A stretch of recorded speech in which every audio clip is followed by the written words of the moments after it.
Mi nombre es Juan Pablo y yo los voy a guiar en este taller de algunos módulos en los que vamos a ver unas cuestiones muy básicas y también que se van a poder amoldar dependiendo de tu nivel de conocimientos en fotografía o en video. Nuestro taller se llama Haciendo Cine en Casa y esta es la primera sesión.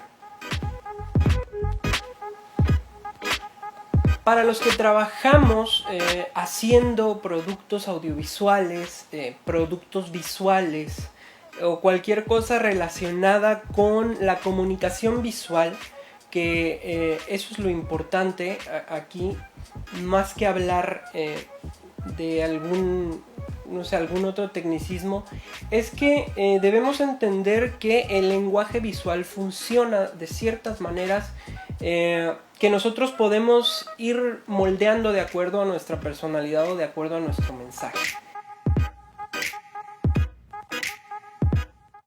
En primera, sí, el arte tiene connotaciones muy personales, porque cuando hablamos de cuestiones estéticas, tendemos a guiarnos por la emoción o la emocionalidad, que eso es finalmente lo que persigue todo arte, pero en sus fundamentos, digamos, académicos, sí tiene una base. El arte se define como cualquier actividad o técnica que busque la manifestación de cualquier estado emocional. Entonces, eso es lo que vamos a perseguir en este taller. Sirve para dos cosas este taller. El primero es aprender a ver una obra y tener la capacidad de análisis, y la segunda es que nos sirva en la elaboración de productos audiovisuales. Vamos a ir viendo algunos ejemplos y hay que prestar atención sobre todo al tema que vamos a ir viendo en el momento. No hay que irnos adelantando porque vamos a empezar desde lo más básico, que es la creación de imagen, que es la luz. El cine pues son imágenes en movimiento, son obras audiovisuales que se componen de sonido, de imagen, en su forma básica. Nosotros empezaremos a perseguir esa forma básica como descubrimiento del cine como arte. Algo que nosotros y yo muy personalmente siempre he criticado es la existencia de un guión. Nosotros estamos acostumbrados a este sistema que es de Hollywood 100%, en el que toda película empieza por un buen guión. La verdad es que cuando aparecieron las primeras películas, pues no existía un guión como tal, existía una cámara y existía una realidad. Y existía una persona que veía a través de esa cámara, que subjetivizaba el mundo que tenía a su alrededor, y entonces eso se transformaba en una obra. El guión aparece hasta la necesidad de producir continuamente obras para que el público las consuma y pues vaya al cine y genere ganancias. Pero detrás de esta industria, que es la industria del cine, pues existe el cine como arte y como séptimo arte, que realmente se legitimiza como tal hasta que se empieza a considerar una de las 7 bellas artes. Es por esto que el cine toma de todas las artes ya existentes, y en especial de la que más va a tomar es de la pintura. La pintura es el arte visual por excelencia. Existe desde que existe el hombre, desde que nosotros éramos casi homínidos, porque tenemos esta necesidad de representar lo que existe a nuestro alrededor, y el ser humano pues lo empieza a hacer a través de pinturas rupestres al principio, y después descubre otras técnicas más elaboradas que lo hacen llegar hasta el Renacimiento, que se supone que es la expresión pictórica más exquisita que ha existido en la historia de la humanidad.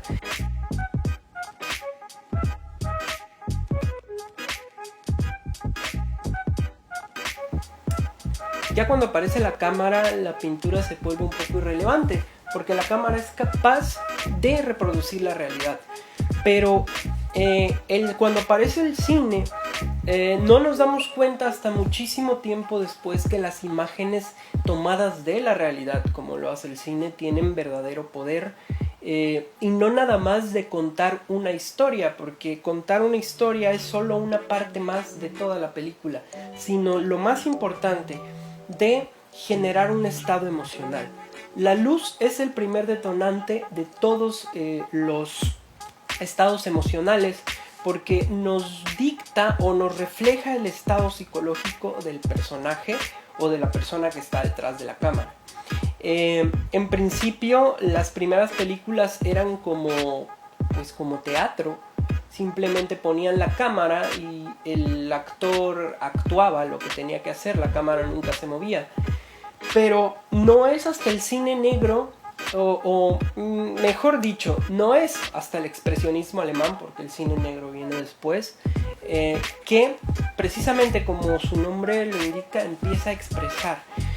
Los autores, Carl Theodor Dreyer, Murnau o el más famoso de todos, Fritz Lang, empiezan a hacer estas obras con claroscuro.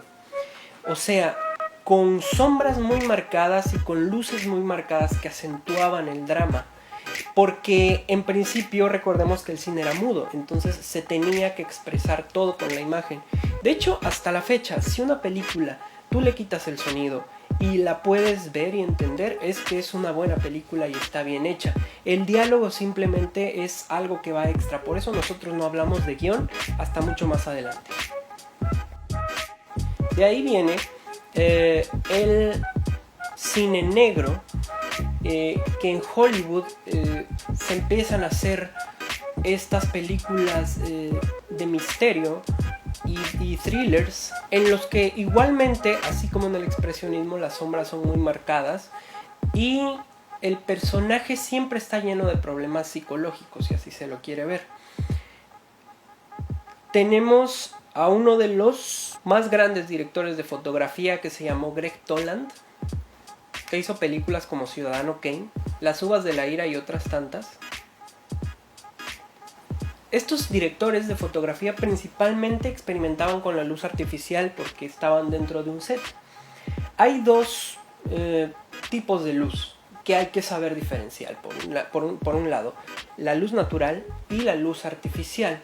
En un principio, cuando las cámaras eran mucho más grandes y era mucho más costoso producir cine, bueno, sigue siendo muy costoso, era todo un reto hacer que las películas quedaran bien.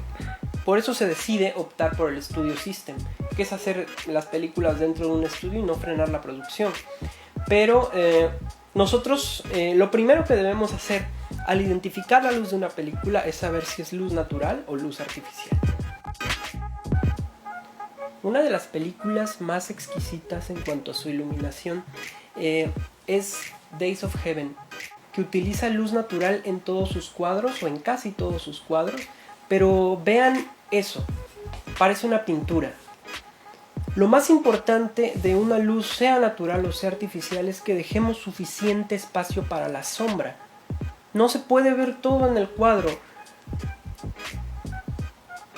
Una película con mucha iluminación solo es una película con mucha iluminación. Una película con buena iluminación genera composiciones más interesantes. En el arte debemos dejar que el espectador llene los espacios vacíos con su propia interpretación de la realidad. Esto es lo que es importante de la creación audiovisual. Persona de Ingmar Bergman utiliza las sombras excelentemente. Seguramente esta es una película completamente acerca de luz. Vean esas caras, esas manos. Todo es acerca de la intención de la luz. No hay nada más, no hay nada más. No hay escenografía a veces. La actuación va completamente sobre el rostro. Esta es la expresividad de la luz y esto es lo que buscamos los que nos dedicamos a hacer imágenes. Y uno de los mayores exponentes en el uso de la luz natural y que es orgullosamente mexicano es Emmanuel Lubezki. Algunas de sus películas están entre los trabajos de cámara y de fotografía más exquisitos que se hayan hecho en el cine moderno, por lo menos. Principalmente su trabajo con Terrence Malick.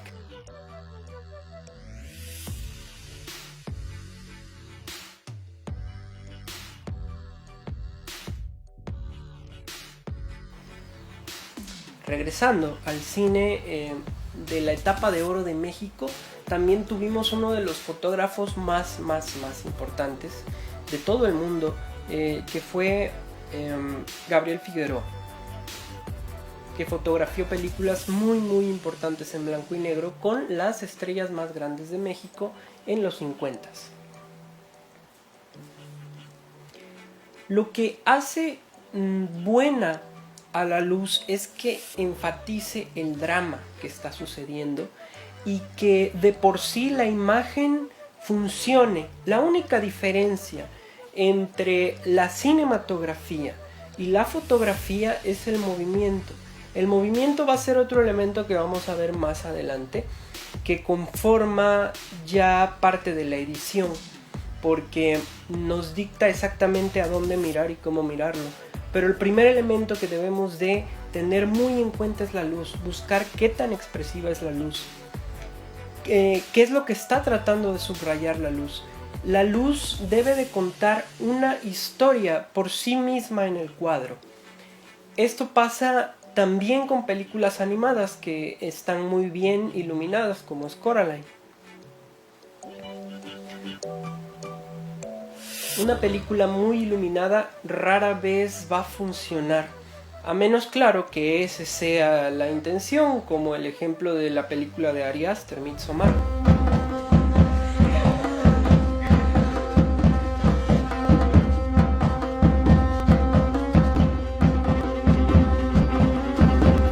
Pero lo que esta película busca, y es romper completamente la norma, es generar un sentido de impertenencia a través de la iluminación.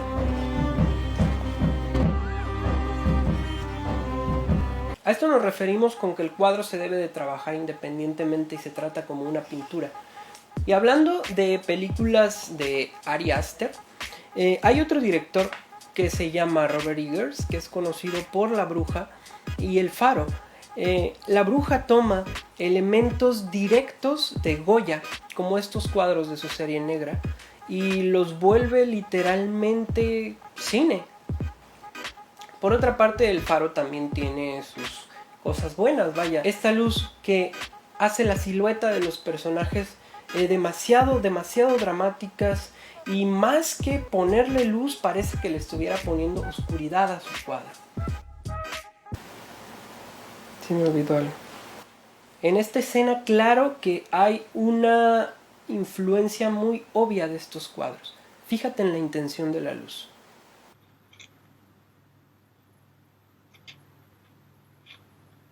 That I cannot do.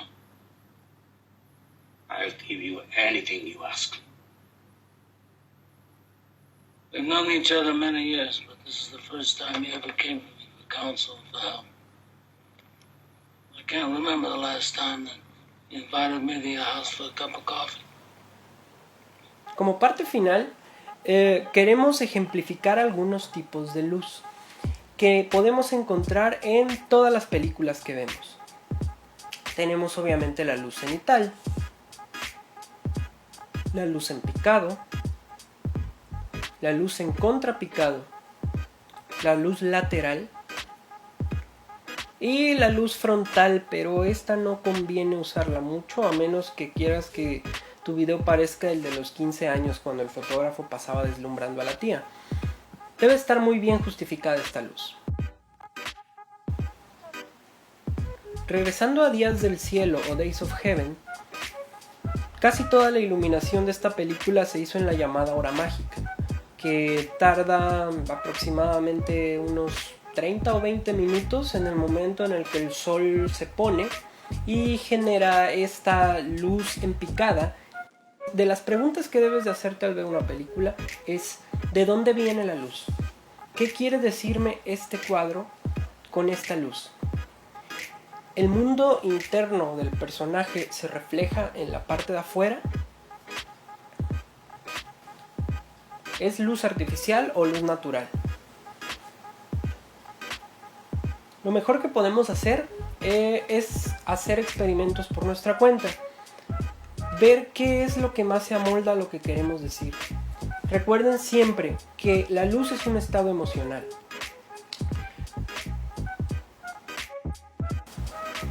Si tienes alguna duda, déjala en los comentarios y en la siguiente sesión trataremos de resolverla.